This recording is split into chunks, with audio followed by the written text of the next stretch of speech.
What's up, everyone? This is DYANAROZAY. Welcome to my channel. You saw the thumbnail, so you know exactly why you're here. I bring a unique commentary to your favorite reality TV shows and whatever is popping on social media. And you guys, this is an official review for episode 10 of Love and Marriage Huntsville. Now, it definitely took us a while to get there, but this was one of the best episodes of the season so far. And for me, it was because what I saw on television, I wasn't already anticipating. I felt like most of the cast was giving us honest interaction and honest reaction. So with that being said, hit that like, subscribe, and your notification bell. Also, guys, I appreciate every single one of you for rocking with me. Now let's get started. So the first scene picks up exactly where it left off. We're at Tiffany's baby shower, and Tiffany is in a room that is off from the rest of the party. Tiffany tells Lewis that she sees stars every time she opens her eyes, that she feels dizzy. Then Lewis directs Stormy to go get her a glass of water. When Stormy leaves the room, she goes and gets Kimmy, and she lets her know that Tiffany may be in labor. As soon as Kimmy sees Tiffany, she knows that she's in distress, and she tells her, "You need your blood pressure checked," and that she didn't have her medical cuff with her. And Tiffany tells her that she'll be fine. Then Stormy recommends that they call 911. But Tiffany very forcefully says no. Now, everyone in that room is watching Tiffany go from bad to worse. And Kimmy says, "Do we need her permission to call 911? And in confessional, Kimmy said she did not understand why Tiffany would deny medical services. She said that having a baby is an emergency and that Tiffany should know it. But then Stormy actually called 911. You could see the surface of her phone and it did dial out. And even though Tiffany could barely stand and her face was reading agony, she still refused services. So Lewis picked her up and carried her to his truck, and he sped the hell off. And that road was wet too because it was raining. And that's pretty much how the scene ends. That party was packed, but we didn't get to see anyone, address the crowd and say the guest of honor had to be taken to the hospital or anything like that. And you guys, the YouTube streets are saying that we're going to find out later why Tiffany refused medical services. So, next scene. So Marceau has decided to hire a photographer so that he can take pictures of the first project that they are doing with his new general manager, Gino. Now we get Maurice and Marceau talking to each other first about all the projects that Marceau has going on. Scott Manor, Tisha's new build out for her realty company. And of course, whatever the plot of dirt they're currently standing on, whatever that's supposed to be with Gino, right? But it sounds like Maurice is asking, do you have too many irons in the fire? Because as Melody had said to Marceau a couple of seasons back, y'all take too long getting things done. So Maurice says, when do you think you're going to be done with building out Tisha's stuff? And Marceau said, when she tells me what she wants done with it, okay? He's putting all of the blame on Tisha. Now, y'all remember, Tisha had her cousin Courtney quit her job so that she could come work for her. And they still don't have the office built. Anyway, Tisha shows up next. They've driven separately to the site. A lot of people are making a lot of bones about that because they're saying that they're possibly separated. Now, they did show themselves on their social media yesterday together in Florida with Wanda and the kids. Look like they are celebrating one of the little girls' birthday. But anywho, you guys, Tisha shows up wearing this hot pink dress. It's like a mini with a little sexy cutout in the center. It was very much giving salsa dancing, okay?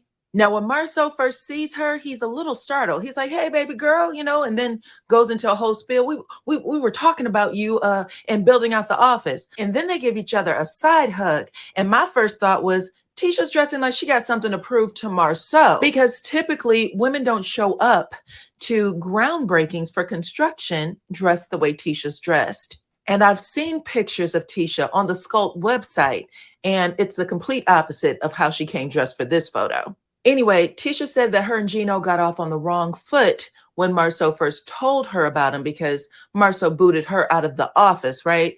But she said she gets along much better with him now. In confessional, Marceau said that hiring Gino gives him more time to spend with Tisha. Interesting. And after all the photos are taken, Maurice, Marceau, and Tisha have a sidebar where they discuss the Black Expo. They also talked about this new comeback group part 2 and how they're not paying anyone because the original principles, even though this is a new group, new idea, wink, wink, was to give to the community and not to take. And by the facial expressions that they were all making in the scene, you can tell that they didn't even believe what they were saying, okay? So let's get to the next. So Melody meets up with her lawyer, Caleb. She said that he's been with her since her divorce. Now, when I saw episode 1 of this season, I told you guys on all of my platforms that this season was going to be about airing Martell's ass out. And baby, Melody did just that again in this scene. First, Melody talked to her lawyer about legally restoring her last name back to Rogers. And Caleb told her, this can be done, but you are going to be delayed because nowhere in the US of the world can you change your name when you are in a court case. And Melody was dealing with the custody case at the time. Melody said that she was not happy to hear that. She said that Martell controlled her when they were married, and now he is controlling her after they divorced. Then they talked about some of the documents that Martell and his lawyer had requested in trial, like her telephone records, her login and passwords for all of her social media accounts, Facebook, Twitter, Instagram. They also asked for all of her romantic partners since the divorce. Now, Caleb said that they objected to a fair amount of stuff. However, he never once had a judge force his clients to give up their social media information. Then Caleb asked, how was Martell's other behaviors? The popping up at the house uninvited, the excessive phone calls. Y'all remember the scene that Melody had with Nail when they were like in a park, they were sitting on a bench outside? Melody said that Martell would pull up and follow her. Remember that? Anyway, Melody said that since her lawyer wrote the letter and sent it over to his attorney, let him know, listen, we're going to take additional legal action if this doesn't stop. Melody said that that behavior did calm down. But that scene definitely let us know that for all the times Martell said that he was in another relationship, he's moved on, and that it was Melody who was harassing and bullying him. The paperwork is saying otherwise. And you guys, right before episode 10 dropped, Melody posted to her IG that she is having a name change ceremony. So she is restoring her last name. And for those of you who don't know, especially women with children, if you divorce, the debate or decision to drop your ex-husband's last name is a real one. Next, we have Martell. He meets up with his suit designer, Miguel Wilson, and Martell tells him that he's interested in the business.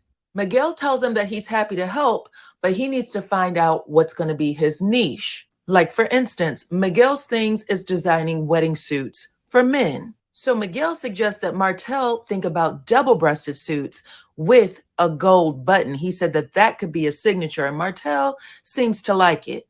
They also talked about price point, and Martell said that he wanted his suits to range around $700.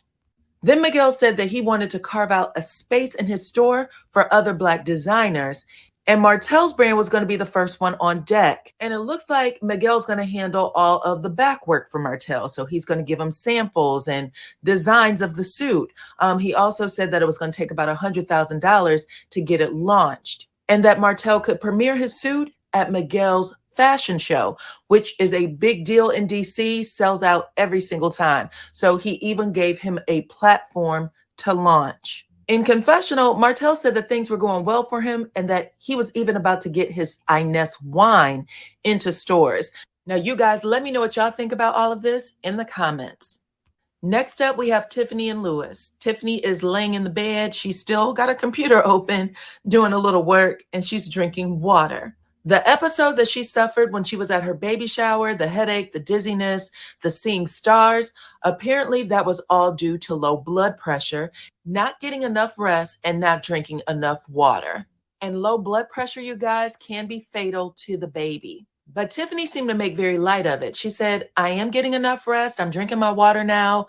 And by the way, there is an overnight trip that I need to take to DC. And Lewis is a little shocked that she would even suggest it because of what just happened. And he tells her, Tiffany, I have never been so afraid in my life. You lost feeling in your left arm. And he breaks down a little bit. He even started to cry. He said, Tiffany, I love you. And it was hard to watch you go into the emergency room and not know what was going on. He tells her, I don't want to go through that again. And if you don't know how to sit down and do what you're supposed to do, God is going to do it for you.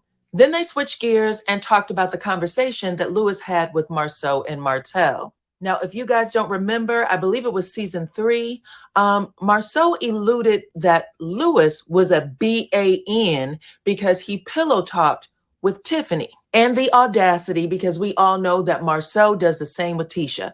But Lewis got his lick back. He called Marceau Betty Crocker. He said that Marceau needs to be in the mix of everybody else's business, even if it has nothing to do with him. And he's tired of it. In other words, he's saying that Marceau should have understood appearances and never sat his butt down at the table to double team his wife with Martell. And he even said that he understood why Martell wanted to address Tiffany. He just had a problem with how Marceau brought his ass in the mix. Then he told Tiffany to stay out of Melody and Martell's business. They haven't asked you for any advice and you shouldn't give it. They're not receptive to it. And he ended the conversation with, are we clear? Don't put me in any shit. In the last scene, the Core 6 have a meeting about the Black Expo. Kimmy and Melody are the first to arrive, and Kimmy has herself a binder, okay, a whole binder of things that she is ready to unleash on Marceau, starting with a letter that she has laminated where Marceau previously asked to be the leader of the comeback group. So Marceau and Tisha's takeover has been in the works for a very long time. Then Melody asked Kimmy how she planned to participate in the Black Expo. And Kimmy said she needs to figure out what the hell they're doing with it first. It feels like a reincarnation of the comeback group, even though they have Black with a Q written all over it. She also said that she understands that the draw of this expo is the comeback group, and that Tisha and Marceau have some damn nerve. They need to change the name, is how she put it. Then Melody said, to be honest, when it came to the comeback group and everything that went on, most people were just trying to steer away from it. But Kimmy said, Melody, when you say most people, you mean you, because we all still wanted to participate. In fact, I have still been paying the taxes. I've been keeping up with the LLC, making sure it gets renewed. I've been doing everything to keep it alive, which is probably why she's pissed as hell that Tisha and Marceau are trying to snatch the rug from under her feet. Kimmy said that she understood why Melody wanted to back out, and she even respected the fact that there has been a lot of contentious meetings. So she got her part of wanting to back away from it. But she said in the last meeting they had, Melody was the only one who wanted to dissolve it. Everyone else wanted it to remain the same. So she feels they should be using the comeback group. And Melody says, I get what you're saying. I hear you. Then they switch gears and they talk about the last leg of Kimmy's treatment. She said that she only had 6 weeks of radiation left. Then Kimmy said, I need a vacation when this is all said and done. And Mel asked her, where do you want to go? Kimmy said, I don't know. Where were you? And that's when Kimmy tried to take a deep dive into Melody's dating life. Okay, she was like, I done seen the pictures. I done seen the arms, the legs, the crab legs. Who are you with? What is going on? Let me know. Let me know. And then production inserted that picture of Melody with a guy's arm around her, okay? Then these two ladies had this cute little back and forth where Kimmy was trying to get more information and Melody point blank said, mind your business. Then the rest of the group come rolling in and everybody's greeting each other. Martell, instead of him just saying hello to Melody, he has to come over and extend his hand like he's being the bigger person. Melody said, what's up, Martell? And she left his ass hanging. Martell's face got so tight when Melody refused to shake his hand, and everybody in the room noticed it too. You could see people were uncomfortable. In confessional, Martell said that Melody was being childish, but truly, he was just trying to control the narrative like he always does. The last time when Martell arrived first and Melody came in after him, Martell was playing musical chairs and letting the group know they weren't getting along. When Melody came in and said, hey, Martell barely opened his mouth. But this time, he wants to come bopping in, talking about, hey, Melody, and extend his hand. Boy, bye. So as soon as everyone sat down in their seat, Tisha and Marceau came with the shits, okay? Tisha said, listen, no one sent me an email after the last meeting you guys were supposed to, so I'm assuming we're all on board to go with the next step. Then Kimmy said, you were supposed to send out an email. Marceau said, we did, and you guys didn't respond. Kimmy said, oh, okay. But she knows it's a damn lie. Maurice picks up his phone and tries to pretend like he's looking for emails. So did Tisha. And then Tisha says, never mind, it doesn't matter anyway. And you're right, it doesn't matter anyway, because this meeting isn't about getting everyone to agree on the next step. This meeting is to let everyone at the table know, whether you agree or not, this is the next step. Then Tisha proceeds to tell everyone that she's not going to pay anyone at the table for their participation, that whatever money is raised with this Black Expo is going to be given back to the community. And she references the comeback group, saying that's how we initially started back in 2018. Then Kimmy said, baby girl, no, the comeback group has been around since 2016. That's number one. Number two, you have the nerve to reference the initiatives of the comeback group. And if I'm not mistaken, we weren't called the Black Expo in 2016. Am I right? And the entire time, Marceau is nodding his head like, yeah, and what's your point? Then Kimmy said, I just wanted to know what your agenda was, and it looks like you've given it to me. Then Martell tries to check Tisha in defense of Melody. It was crazy. Y'all remember at the last meeting when Melody said, I would like to get paid, Martell started snickering and whispering to Marceau. In this meeting, he switches up. He tells Tisha that's one of her many jobs and she's good at it. How dare you not ask her what her fee is? Now Tisha has this simple look on her face because she feels like she's being attacked. So Maurice, as he always do, jumps in and said, I would like to say that I don't believe none of us should get paid. I think we have a responsibility to give back, as if he knows what anyone else at the table has already given. Then Marceau tries to give an alternative solution to payment. Melody said, listen, Tisha came in 10 toes down saying that she wasn't paying anybody, but I do find it interesting that y'all took my sponsorship idea, the one I gave you so that people could get paid, and now you're using it for something else. Then Marceau says, we're asking you guys for your time, and anyone who's seeking to get paid is doing so purely for greed. That's an insult. Melody said that you can't tell me when I should and should not accept a fee. This is who I am as a businesswoman. This is my job. You can come off this smoke and mirrors bullshit about how the money should be used when your track record shows you never help the others with their businesses. How many years have I done mimosas with Melody and you guys sat back and laughed about it, never offered to put in a penny? That's when Tisha says, I tried to support your skincare line, Mel, but you had me escorted out. Melody tells her that wasn't the same thing, and then she just ignored her because clearly Tisha's trying to get super petty. We all know that Marceau and Tisha called the police on Martell, and at the time they were trying to smear Melody and Martell's name in the business community. Melody was not going to be baited with that conversation, and neither was anyone else at the table. They all stayed mute. In confessional, Kimmy says that she knows Marceau and Tisha are lying because everybody at that table is a business owner and an entrepreneur, which means they understand there's expenses that are incurred when you throw things like this, any type of event. And these people are sitting at the table acting like they're not even seeking reimbursement, which means somebody is a damn fool. But in the group meeting, Kimmy says, I'm going to tell you what, I'm not even seeking money. At this point, it is what it is, but you're not going to take the comeback group name. That name I pay for. What you can do is call it a comeback group initiative, and going ahead and use that Black Expo name, Black with a QU instead of a CK, and kick rocks. And if you looked at Marceau's face closely, he almost had a smirk like this is exactly what I wanted. Then somehow Maurice, who had been sleeping throughout the entire meeting, he wakes up talking about, I agree with Kimmy. This is our idea. This is our idea. And y'all, that's how the scene ends. That's how the show ends. But anywho, I gave this a 10 out of 10. Y'all let me know what y'all think in the comments, please. And thank you. Like the video, subscribe to my channel, hit your notification bell, and I will check you all on the next one.